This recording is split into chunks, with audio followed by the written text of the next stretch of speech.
जय हिंद। मैं उस्ताद भाई एस पी सर आज की क्लास में पढ़ने वाले हैं टॉपिक नंबर एल के साथ, यानी कि हम लोग का चल चुका है और आज की जो क्लास में पढ़ने वाले हैं एल की बात करेंगे। यानी कि टॉपिक नंबर एल में हम लोग का आता है कि आवेशित चालक की स्थितिज ऊर्जा का व्यंजक, या इसी को बोल देते हैं संधारित्र में संचित ऊर्जा का व्यंजक को बात करते हैं। यानी संधारित्र में संचित ऊर्जा का व्यंजक बात करें कि संधारित्र में कितना ऊर्जा हम लोग को स्टोर हो सकता है, तो उसी के बारे में हम आज की क्लास में जानने वाले हैं। और सूत्र एक सिद्ध होता है, उस सूत्र को हम लोग निकालने वाले हैं। ठीक है, आइए सूत्र को उसको सिद्ध करते हैं किस तरह हम लोग को निकलता है ना। जैसे मैं कि आप लोग जानते होंगे कि ये जानते भी हैं कि अगर मान लेते हैं, अगर इसको बोलेंगे इस मार्कर को कि बताओ ये कि ई क्या है, इस एक उद्गर स्तंभ है, ऊर्ध्वाधर में है। अगर मान लीजिए कोई खड़ा है तो क्या उसको बोलते हैं उद्गर स्तंभ, यानी इसको बोल सकते हैं वाई अक्ष दिशा। क्या बोल सकते हैं हम लोग, वाई अक्ष। अगर बात करेंगे ऐसे हम करेंगे, यानी हाथ को अगर ऐसे करेंगे, ऐसे कर देंगे, तो हम बोलेंगे क्षैतिज है। किस रूप में है, क्षैतिज। यानी अगर मान लीजिए हम ऐसे बोल दिए इस रूप में, तो इसको क्या बोल देंगे, क्षैतिज के रूप में। अगर इसी पर अगर ऐसे हम खड़ा कर दिए तो क्या बोल देंगे, इसको क्या बोल देंगे, ऊर्ध्वाधर के रूप में, यानी वाई अक्ष दिशा। क्या बोल देंगे, वाई अक्ष। और इसको क्या मान लेते हैं, वाई डैश, और इसको क्या मान लेते हैं, एक्स ना, इसको क्या मान लेते हैं, एक्स, यानी एक्स, इसको एक्स डैश। बताइए, ये हम यही बोल रहे हैं कि अगर मान लीजिए कोई चीज़ खड़ा है तो उसको क्या बोल सकते हैं, ऊर्ध्वाधर के रूप में। अगर कोई क्या है इससे अगर मान लीजिए इस दिशा में कर देते, क्या रूप, किस रूप में है किस रूप में है, क्षैतिज के रूप में। किस रूप में, क्षैतिज के रूप में। अगर मान लीजिए हम जो वाई अक्ष की दिशा को बोल देते हैं कि एक का इसको बोल सकते हैं वाई अक्ष दिशा, और नीचे वालों का बोल देंगे हम लोग एक्स अक्ष दिशा ना। अगर मान लीजिए जो ए वाई अक्ष दिशा में अगर मान लेते कोई बिंदु यहाँ पे क्या है कि क्यू आवेश है, यहाँ से चल चुका है यहाँ तक ना। जिस प्रकार जो आवेश हम लोग का अगर क्यू आवेश वहाँ तक चौकता है तो इसका विभव उत्पन्न हो जाता है। हम लोग को मान लेते हैं विभव भी यहाँ उत्पन्न होता है। क्या होता है, भी। यानी हम बोलते हैं कि संधारित्र में संचित ऊर्जा स्थितिज ऊर्जा का मान कितना होता है। तो हम लोग संचित मतलब संधारित्र की परिभाषा जानते हैं कि वैसा यंत्र जिसमें आवेश ऊर्जा के रूप में संचित होता है उसी का बोलते हैं संधारित्र बोलते हैं। मतलब कि जो आवेश होता है वह किस रूप में स्टोर होता है, ऊर्जा के रूप में। वही बात करें कि जो आवेश है यहाँ पे ऊर्जा के रूप में क्या हो रहा है, स्टोर हो रहा है। जितना ही ऊर्जा यहाँ पे आवेश रहेगा उतना ही क्या होगा हमका विभव। तो मान लीजिए अगर आवेश यहाँ पे आया तो विभव यहाँ पे भी आया, इस बिंदु पर विभव हो गया ना। और इसके बात करते हैं तो मान लेते कोई एक ऐसा क्या होगा, एक बिंदु का निर्माण होगा। क्या होगा, बिंदु का निर्माण। तो एक हमको ऐसा दिखाई दे रहा है कि एक क्या बन रहा है, त्रिभुज बन रहा है कि नहीं, क्या बन रहा है, त्रिभुज। यानी इसको बिंदु एक मान लेते हैं, ऐसे इसको मिला दिया जाए तो मिला दिया जा सकता है। इस बिंदु का मान लेते हैं हम बी मान लेते हैं, इस बिंदु का मान लेते हैं बी। इस बिंदु हम लोग का होता है सेंटर बिंदु ओ होता है। तो बोल सकते हैं कि त्रिभुज ए बी ओ, बोल सकते हैं कि त्रिभुज ए बी ओ। कोई प्रॉब्लम नहीं ना। यानी त्रिभुज क्या बन रहा है, ए बी ओ।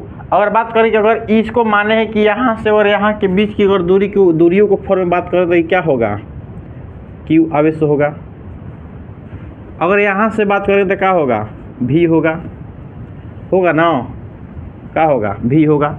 और यहाँ से भी जितना ये इतना है तो इधर भी क्या होगा, क्यू होगा कि नहीं, अवश्य होगा।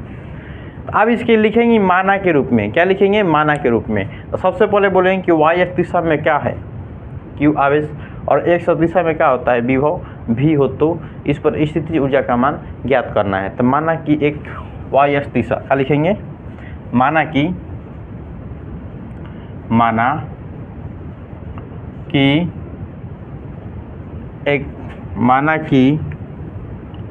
वाई अक्ष दिशा में, वाई अक्ष दिशा में क्यू आवेश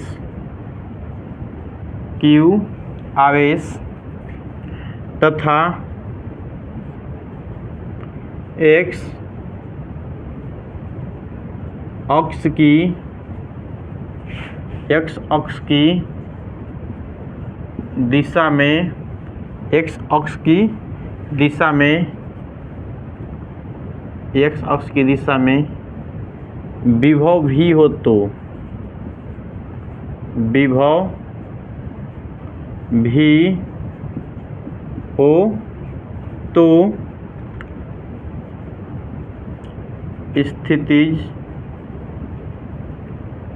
स्थितिज ऊर्जा का मान ज्ञात करें। चलिए, तो हम लोग पढ़ते आ रहे हैं। अगर बात करेंगे यहाँ पे स्थितिज ऊर्जा, क्या लिख सकते हैं? स्थितिज ऊर्जा बराबर लिख सकते हैं कि त्रिभुज ABO में तो में बात करें कि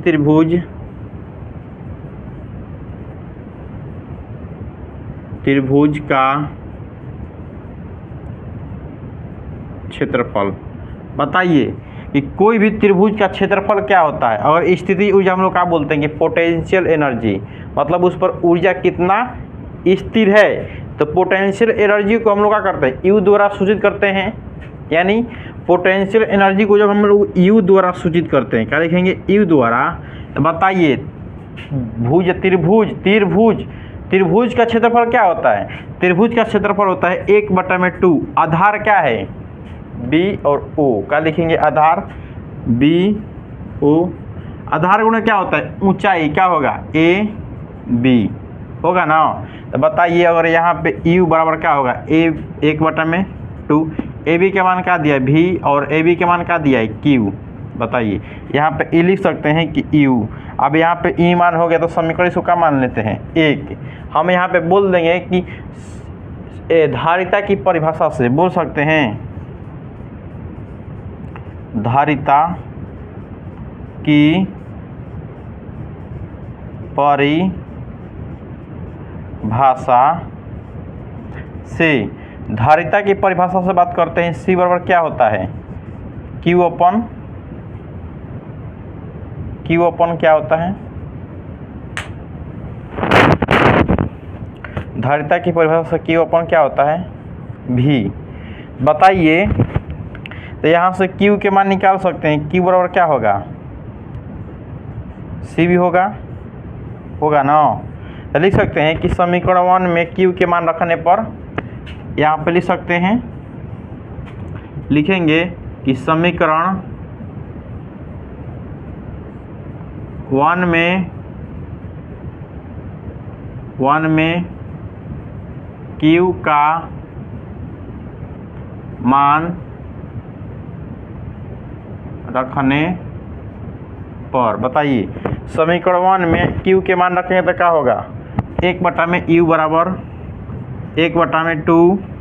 V है तो V गुणे Q के मान क्या दिया है? CV। तो क्या लिखेंगे? C और V। देखिए तो यहाँ पे भी क्या होगा? कुछ न तो रुपया नहीं करो 1, तो क्या होगा? U का 1/2, CV का कर देंगे स्क्वायर होगा ना। U बराबर 1/2 CV और स्क्वायर।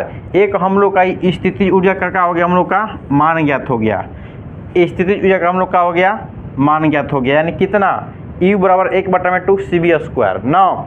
कभी कल क्या होता है एग्जाम में ना, बच्चों को कन्फ्यूजन के लिए क्या करता है, ये CV के मान यहाँ से ज्ञात किए हैं ना, तो कभी C के मान नहीं यहाँ इसमें क्या करता है? पुट कहीं करता है। तो बोल रहे कि बताइए यहाँ पे V इसको लाएंगे, C नीचे लाएंगे तो क्या होगा? देखिए लिखेंगे C बराबर क्या लिख देंगे? Q अपन क्या होगा? V ना। तो V को यहाँ पे ला देगा, V बराबर लिख देगा Q अपन C। बताइए इतना जब मान रखेंगे ना, इतना मान को रखेंगे किस में? समीकरण 1 में Q के मान रखेंगे तो क्या होगा? देखिए तो U बराबर, तो जहाँ V है कहाँ रखेंगे? Q अपन C। तो क्या होगा? Q अपन C गुणे क्या लिख देंगे? Q लिखेंगे इतना तो क्या होगा? Q का स्क्वायर U बराबर 1/2 है, क्या होगा? क्यू स्क्वायर अपन का हो जाएगा सी हो जाएगा, यानी क्या निकला क्यू अपन सी, कितना मान यू बराबर 1/2 क्यू स्क्वायर बटा में सी मान निकल गया ना। अगर बात करते हैं यही मानवा अगर जो निकला है भी का ना क्यू अपन सी हो गया ना, किसका मान निकला है इसमें, यहाँ पे जो सी निकला है सी के अगर मान यहाँ पे लिख दें तो क्यू अपन भी, तो कोई प्रॉब्लम लिखेंगे इसमें कि सी बराबर क्यू अपन भी रखने पर सी बराबर क्यू अपन भी 3 फॉर्मूला निकलता है। तो यू बराबर क्या होगा, देखिए यहाँ पे क्या दिया है 1/2 सी भी स्क्वायर, 1/2 सी भी स्क्वायर, तो सी के मान रखेंगे तो क्या होगा क्यू अपन भी स्क्वायर क्या होगा 1/2 क्यू इंटू भी गुणे क्या होगा भी का स्क्वायर। बाबू क्या होगा एगो भी से एगो भी कटेगा ना, यानी यू बराबर क्या निकाला यहाँ पे यू बराबर 1/2 क्यू भी क्या होगा क्यू भी। अब देखिए 3 फार्मूला हम लोग का हो गया निकल गया 3 फार्मूला, यानी एक बार लिख सकते हैं यू बराबर 1/2 सी भी स्क्वायर एक निकल गया यू बराबर 1/2 क्यू स्क्वायर अपन सी एक ई निकल गया, एक मान यहाँ पे निकल गया यू बराबर 1/2 क्यू भी निकल गया ना। यानी हम लोग क्या किए 3 फार्मूला को हम लोग सिद्ध कर चुके, यू बराबर 1/2 सी भी स्क्वायर, यू बराबर 1/2 q square upon c, u बराबर 1/2 क्यू भी, यानी 3 हम लोग का क्या हो गया फार्मूला निकल गया। एक बार इसको स्क्रीनशॉट लीजिए तो